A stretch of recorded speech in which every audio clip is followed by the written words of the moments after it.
भाई खास तो कल भाई मैंने और इमरान खैरवाल ने फिर से रिज्जू जी को पत्र लिखा है कि गुजरात में जो 6 महीने का वक्त बढ़ा है इसकी हम सराहना करते हैं, आपका आभार भी व्यक्त करते हैं। लेकिन जिस तरह गुजरात को 6 महीने दिए गए, समग्र भारत देश के सभी राज्यों को गुजरात की तर्ज पर 6 महीने का वक्त दिया जाए, ये आज की हमारी डिमांड, विनंती, हमारी आजीजाना इनके साथ गुजारिश है।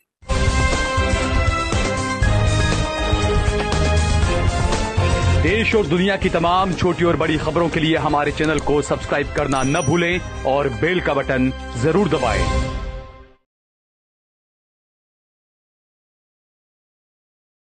अस्सलाम वालेकुम, आदाब। देश लाइव में आपका स्वागत है। मैं हूं सहाल कुरैशी। दोस्तों, वक्फ प्रॉपर्टीज का उम्मीद पोर्टल पर रजिस्ट्रेशन जो करना था, 5 दिसंबर आखिरी तारीख थी। उसके बाद में सरकार ने भी ये साफ कर दिया था और सुप्रीम कोर्ट ने भी कहा था कि हम वक्त नहीं बढ़ाएंगे, आपको ट्राइब्यूनल में जाना पड़ेगा। सरकार की तरफ से किरण रिजिजू ने ये कहा कि 3 महीने की मोहलत दी गई है, वक्त बढ़ा दिया गया है। हालांकि उसमें कई फैक्चुअल मिस्टेक्स थी, कई अलग अलग उसमें चीज़ें थी कि सरकार ने झुनझुना थमाया था और गलत फहमी लोगों में ये फैली थी कि महीने का वक्त बढ़ा दिया गया 3 महीने का, लेकिन वक्त बढ़ाया नहीं था। हकीकत में जो वक्त बढ़ा, गुजरात ऐसा देश का पहला राज्य बन गया है कि उम्मीद पोर्टल पर रजिस्ट्रेशन करने की 5 तारीख के बाद भी सिर्फ गुजरात एक ऐसा राज्य है जिसे 6 महीने का और वक्त मिल गया है। जो मियाद थी वो मियाद 6 महीने बढ़ा दी गई है और उसके पीछे कई लोगों की मेहनत रही है। उसमें कांग्रेस के पूर्व विधायक ग्यासुद्दीन शेख साहब हैं, कांग्रेस के विधायक एक वाहिद गुजरात के मुसलमान विधायक हैं, इमरान खेड़ावाला साहब हैं, एडवोकेट इकबाल शेख साहब हैं, सगीर अहमद साहब हैं बरोड़ा से, तमाम चीज़ों ने, और ताहिर हकीम साहब हैं जो एडवोकेट भी हैं, मुस्लिम पर्सनल लॉ बोर्ड के मेंबर भी हैं। एक अर्जी जो है वो गुजरात के वक्फ ट्रिब्यूनल में दायर की गई थी और जो गुजरात का वक्फ बोर्ड है, सीईओ, उन्होंने भी एक अर्जी दाखिल की थी।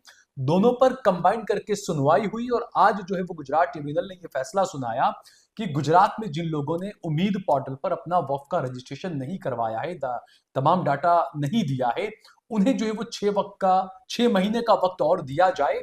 ग्यासुद्दीन शेख साहब हमारे साथ में मौजूद हैं। ग्यासुद्दीन साहब, गुजरात देश का पहला ऐसा राज्य बन गया है कि वक्फ प्रॉपर्टीज का उम्मीद पोर्टल पर रजिस्ट्रेशन करने के लिए 6 महीने का वक्त गुजरात को मिला है। आपकी आपकी टीम की और कई तंजीमें हैं, जमात इस्लामी, जमीयत उलमा, काफी मेहनत थी लोगों की, वो मेहनत आखिरकार रंग लाई आज। अल्हम्दुलिल्लाह, गुजरात में वक्फ को लेकर के बहुत सालों से लोगों की अवेयरनेस के लिए काम होता था।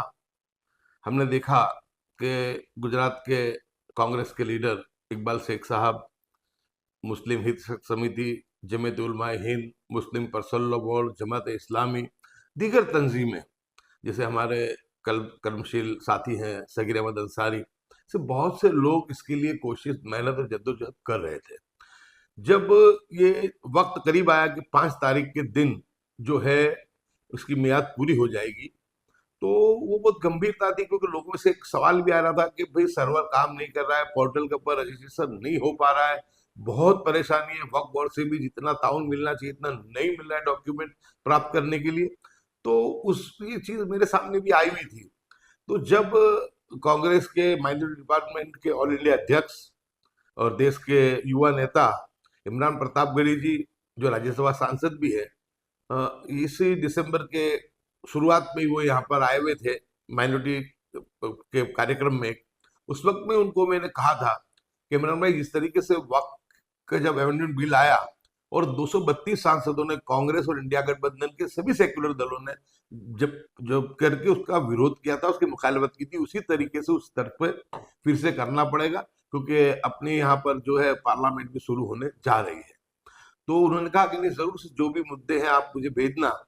तो ये जैसे ही, जब पता नहीं था कि सुप्रीम कोर्ट ही जजमेंट सुनाएगी, जब सुप्रीम कोर्ट का जब जजमेंट आया उम्मीद पोर्टल को लेकर के, तो बहुत दुख के साथ कहना पड़ता है कि वो हमारी भावनाओं को कुछ आहत करने वाला था। हमारी सही बातों को उसमें तरजीह नहीं दी गई और उसमें यह कहा गया कि वक्त बढ़ाने नहीं जा रही है सुप्रीम कोर्ट, आपको अपना वक्त बढ़ाना है तो वक्त ट्रिब्यूनल के पास जाओ। अब उस वक्त में दूसरा कोई रास्ता था नहीं। उस वक्त में तुरंत ही मैंने और इमरान खेड़ावाला ने तमाम राहुल गांधी जी, मल्लिकार्जुन खड़गे जी, इंडिया गठबंधन के तमाम लोग, दीगर लीडर्स, एमपी, उनको लेटर भी लिखे, एक्स के माध्यम से उनको कहा भी कि करना चाहिए।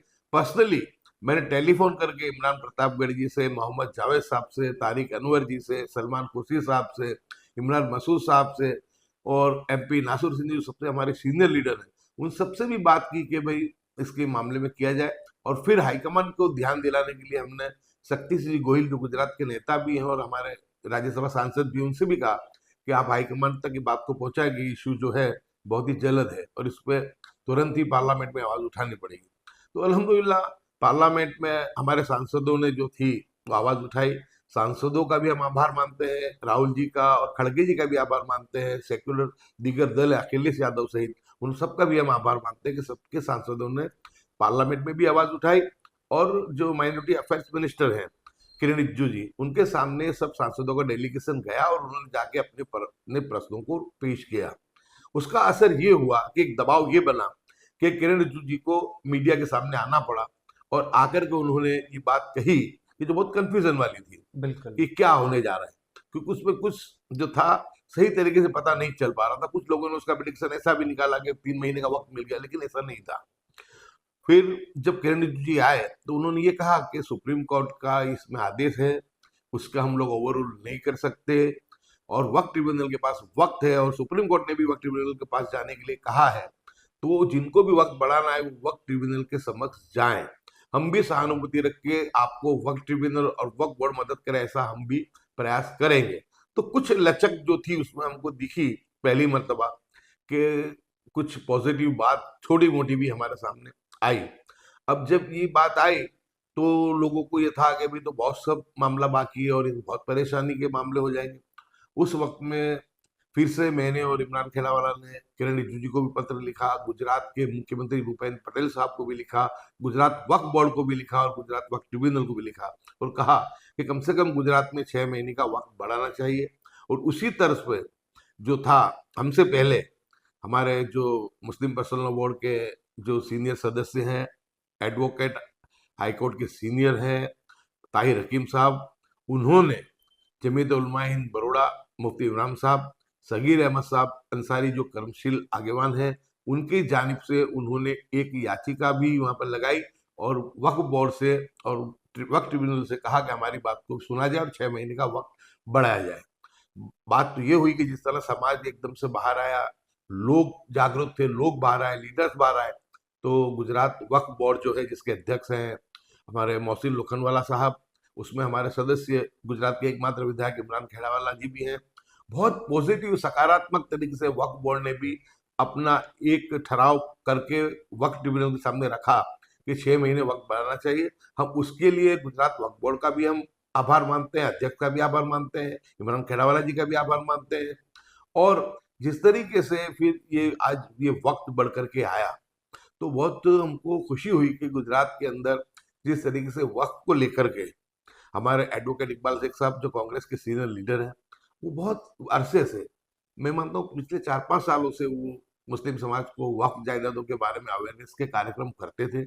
उनके साथ गुलाब खान एडवोकेट साहब भी जुड़े थे, जिनका बहुत दुख के साथ कहना पड़ता है कि अभी 1 महीने पहले ही उनका देहांत हो गया। और उस दिन भी वो नडियाद में इकबाल शेख साहब के साथ अपने कार्यक्रम को जन जागृति अभियान के लिए जाने वाले थे, लेकिन फोन करके कहा कि मैं नहीं जा पाऊंगा। यानी आखिरी दम तक इखलास के साथ उन्होंने उम्मत की खिदमत करने की कोशिश, तो उनके भी हम बहुत शुक्रगुजार हैं कि, और हम अल्लाह से दुआ भी करते हैं कि अल्लाह तबारक व तआला गुलाब खान की मगफिरत फरमाते हैं, उनके दर्जात को बुलंद करें। साथ साथ में हम लोगों ने जिस ढंग से देखा कि हमारे यहाँ गुजरात मुस्लिम हित संरक्षक समिति, जमीयत उलमा हिंद, जमात इस्लामी, दीगर एनजीओ, बहुत सब लोग, बहुत सब संस्थाएं उसमें बरसों से काम कर रही थी। हम तो ये मामला आया तो इस मामले को लेकर के हमने इस बात को संसद तक और किरण रिजिजू तक पहुंचाने की कोशिश की, लेकिन बहुत सी मेहनत और जद्दोजहद जो बरसों से काम कर रहे हैं उन लोगों की मेहनत थी। लेकिन उस मेहनत का ये नतीजा ये देखते हुए आज जब इस 6 महीने का वक्त आया है तो बहुत खुशी है। और उन सभी लोगों ने जिन्होंने जद्दोजहद की है, इकबाल शेख साहब के सहित जितने भी दूसरे लोग हैं, उनका सबका शुक्रगुजार है। और खास करके हम जो शुक्रगुजार हैं, हम गुजरात टुडे अखबार जो एकमात्र मुस्लिम समाज की जानिब से निकलता है और उसके तंत्री सोहेल त्रिवेदी साहब है, बहुत अच्छे तरीके से हर मुद्दे पे गुजरात टुडे हमेशा मुखर होकर के बोलता है। इसी तरीके से सहल कुरैशी साहब, आपका देश लाइव का भी हम बहुत आभार मानते हैं कि आपका देश लाइव भी हमेशा ऐसे मुद्दों को उठाता है, क्योंकि हम गोदी मीडिया से तो उम्मीद रख ही नहीं सकते। बिल्कुल। क्योंकि जब मैं असेंबली में था, असेंबली में बोलता भी था, जनरल इशू में बोलता था, तो सब अखबार में और सब मीडिया में आता था। लेकिन माइनॉरिटी का जब एम भी आ जाता था या मुस्लिम का मीम आ जाता था, तो बिल्कुल उसको ब्लैकआउट कर दिया जाता था। बिल्कुल। तो जो आपके सहित जो यूट्यूबर्स है अहमदाबाद में है, गुजरात में है, वो सभी मुबारकबाद के आभारी हैं कि वो सभी यूट्यूबर्स आज अपना धर्म, जो अपना जो राष्ट्र धर्म निभा रहे हैं और समाज की बात को उजागर कर रहे हैं।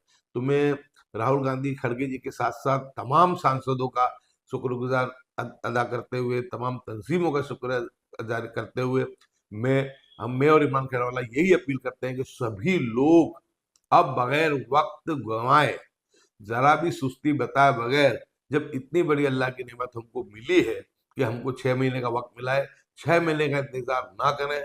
हमारी आदत हमेशा ये रही है कि हम आखिरी वक्त में ही दौड़ते हैं, जगाने वाले भी थक जाते हैं, लेकिन बिल्कुल। उनको जगाना नहीं, वो नहीं पड़े। और सभी तंजीमों का शुक्र अदा करते हुए फिर से भी मैं सभी तंजीमों को, अपना जिम्मा तो बहुत बखूबी निभाती है, तो उसे फिर से भी अपील भी करता हूँ कि जितने भी समझदार पढ़े लिखे लोग हैं, वो फिर से इस जद्दोजहद को करें और लोगों को समझाएं कि अपना वक्त ना बिगाड़े, और जल्दी से जल्दी वक्फ प्रॉपर्टी के बारे में जो ये मामला उम्मीद पोर्टल पर रजिस्टर कराने का आया है, जल्दी से जल्दी अपनी प्रॉपर्टी उसमें रजिस्टर करा लें, और फिर आप सुकून की नींद उसके बाद में सो सकते हैं। बहुत संजीदा मसला है, और इसमें मैं मानता हूं कि अगर हम थोड़ी सी सुस्ती नहीं दिखाते हुए थोड़ी सी मुस्तैदी दिखाएंगे, तो इंशाल्लाह बहुत ही आसानी से काम जो है हमारा हल हो जाएगा। बिल्कुल हो सकता है, लेकिन जसीम साहब, आज तक जिस तरीके से आपने, जब से वक्फ का एक कानून संसद के पटल पर रखा गया, तब से आज तक आपकी टीम ने, इमरान खेड़ावाला साहब की टीम ने, दीगर तमाम टीमें, जमीयत उलमा की, जमात इस्लामी की जो टीमें जो एक जन जागृति कार्यक्रम चला रहे थे, तो ऐसा नहीं लगता है कि अभी भी उन प्रोग्राम्स को जारी रखना चाहिए कि 6 महीने का वक्त भले ही ट्रिब्यूनल से मिल गया है, लेकिन हमारी कौम ऐसी है कि वो सोने का नाटक करती है। सो रहा होता है जो, उसको तो आप उठा सकते हो, जगा सकते हो कि भाई उठ जाइए आप। लेकिन कुछ लोग ऐसे होते हैं जो सोने का नाटक करते हैं, आप उनको नहीं उठा सकते हो। तो वो जन जागृति के कार्यक्रम अभी भी हमें 6 महीने चलाने पड़ेंगे, ऐसा नहीं लगता है आपको? बिल्कुल, बहुत जायज सवाल आपने उठाया है। और आज मैं सोशल मीडिया भी देख रहा हूँ दोपहर से, सभी लोग यही अपील कर रहे हैं कि भाई हमको ये काम को रोकना नहीं है, सबको करना है। और मैं गुजरात की सभी तंजीमों को, मैं बहुत उनको मुबारकबाद देता हूँ, एनजीओ को मुबारकबाद देता हूँ कि बहुत मुसलसल काम करते हैं। तो वो अभी भी इंशाल्लाह, मुझे उम्मीद है कि पूरा काम करेंगे, और जल्दी से जल्दी लोग जो हैं वो अपने फॉर्म उम्मीद पोर्टल पर जो है रजिस्टर करा लेंगे।